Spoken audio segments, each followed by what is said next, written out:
A populist movement sweeps into power. They promise a muscular economy. They reject global rules. They tell the forgotten working class that the system is rigged, but they have the magic fix. But once they're in office, they realize they cannot deliver on their promises. The math simply doesn't add up. The domestic engine is stalling.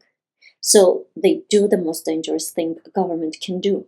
They stop looking for solutions at home and start looking for loot abroad. You may think I'm talking about the headlines today.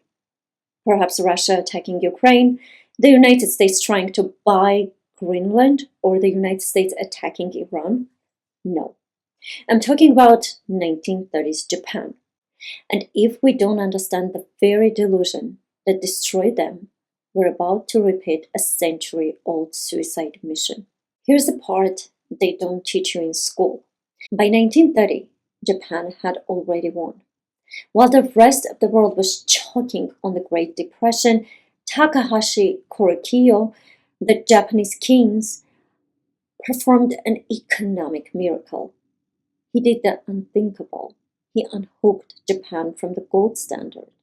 He slashed interest rates. He aggressively spent government money to jumpstart trade, and it worked. On paper, Japan was a rocket ship.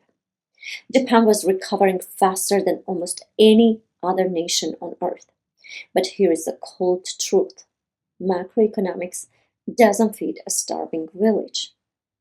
While the stock market in Tokyo was doing incredibly well, the rural north was literally dying.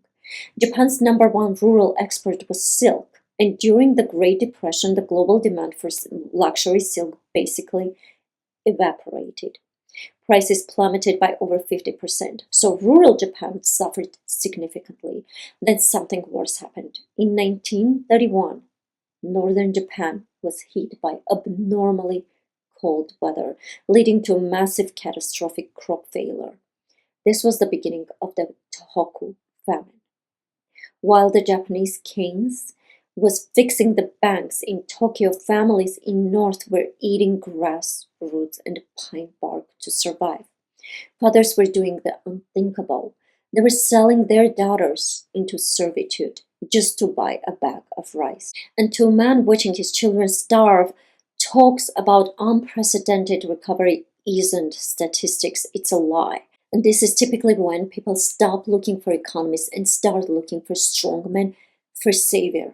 Let's look at how this savior logic actually works. Think about the PR for someone like Vladimir Putin. The images are everywhere. Half-naked, muscular, riding horses, fighting bears is a carefully crafted visual message.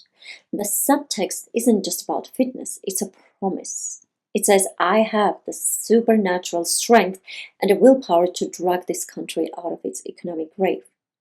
We see the same archetypes used in the PR for Donald Trump, the focus on being a fighter, the physical resilience, the nationalist rhetoric.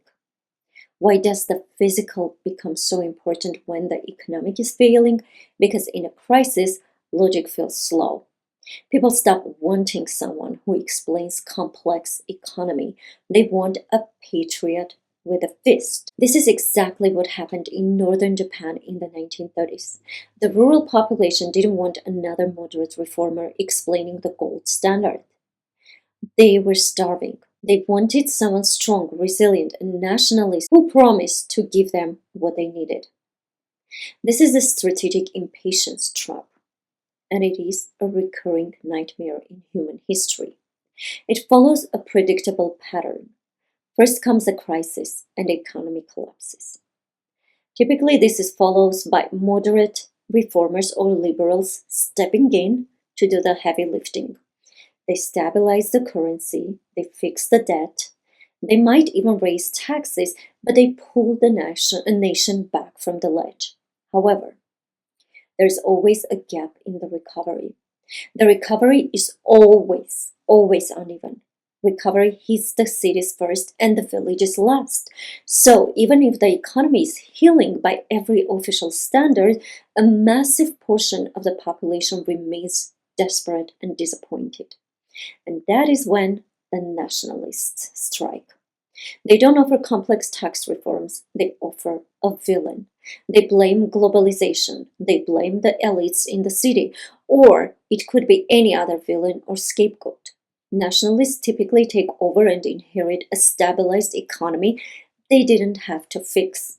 They weaponize that stability to buy the loyalty of the desperate. But here is the extractive delusion at work. Their populist promises are expensive, and their math is disaster. Eventually, the inherited progress runs out. Their magic domestic fixes fall, and that is the exact moment they look for a shortcut. If they can't create wealth at home, they decide to go out and steal it. In 1931, Japan's nationalists took that shortcut. Japan seized the Chinese territory rich in resources, Manchuria. They told the people if we can't grow fast enough at home, we'll just take the wealth from abroad. It felt like magic for a second.